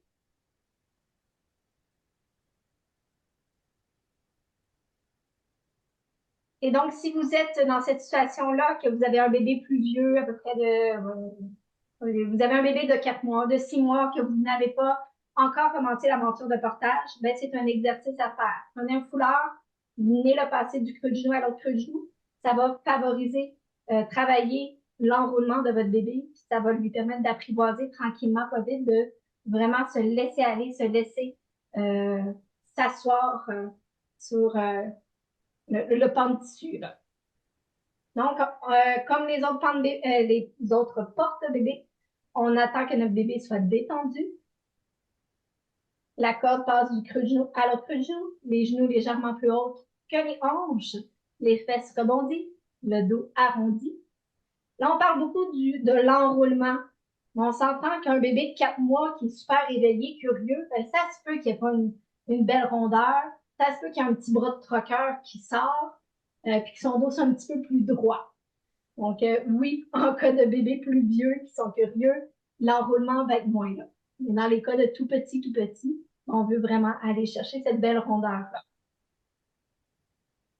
Avec mon pouce qui tient l'avant-bras, mon bras qui tient mon bébé, son pouce se transforme en hameçon. Je viens remonter seulement le tissu nécessaire sur le dos de mon bébé. C'est lisse, lisse, lisse sur le dos.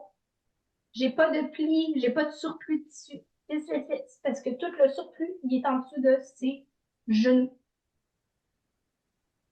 Et là, dans ce cas-ci, On a parlé de bébés de poupées avec les jambes raides. C'est le cas ici. Et que dans ce cas-ci, j'ai pas d'anneau, j'ai pas d'attache, j'ai rien pour venir ajuster mon bébé.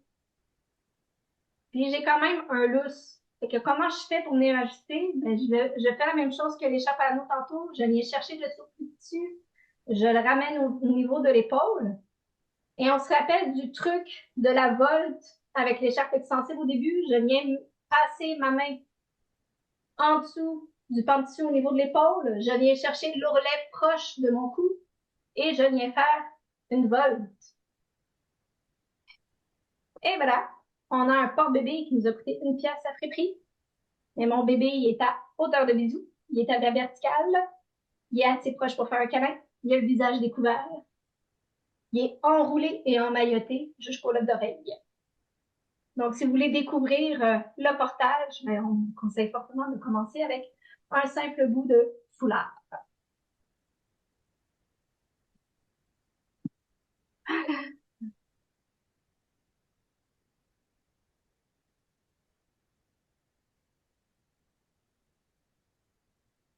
Donc, en conclusion, est-ce qu'on est obligé d'acheter plusieurs porte-bébés? Ben, on l'a dit tantôt, un bon duo qui répond aux besoins de maman, de papa, selon vos goûts, vos choix et votre budget. Mais sinon, bon, on vient de le montrer, un simple foulard fait pas mal la job.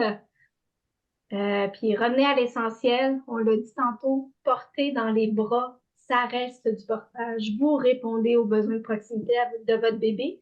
Mais si à un moment donné, ben, vous sentez que votre dos et vos hanches sont fatigués, ben là, oui, vous pouvez aller vers un outil de portage. Donc, cette formation-là, elle est basée sur le petit manuel de portage de l'Institut national de portage pour enfants. L'auteur est Janie Vachon-Robillard. On a eu la chance d'être formés par elle. Donc, si vous voulez aller visiter le site Internet de l'Institut national de portage, vous êtes les bienvenus. Il y a des petites vidéos accessibles gratuitement. Sinon, ben, également sur notre site Internet de nos ressources Laurentides, on a une section portage pour avoir accès aux différents services qu'on offre. Exactement. Puis on me demandait si la présentation, on peut avoir la vidéo. Donc, la présentation va être disponible pour 2 ans par la suite. Donc, oui, ça va être disponible sur notre site Internet de nos ressources Laurentides. Donc, si vous voulez revoir un petit nœud, ben, vous allez pouvoir y avoir accès. Donc, c'est ce qui met fin à notre formation. Donc, si ça va pour vous, on va mettre fin à l'enregistrement.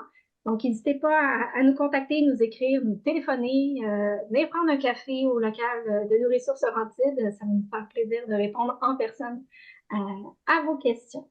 Sur ce, ben, on vous souhaite une belle aventure de portage. Soyez douce avec vous, soyez patient, laissez-vous le temps d'apprivoiser. Puis si vous avez des questions, ben, on est là. Les monitrices de portage existent. Il y en a partout dans les Laurentides, donc n'hésitez pas à les contacter.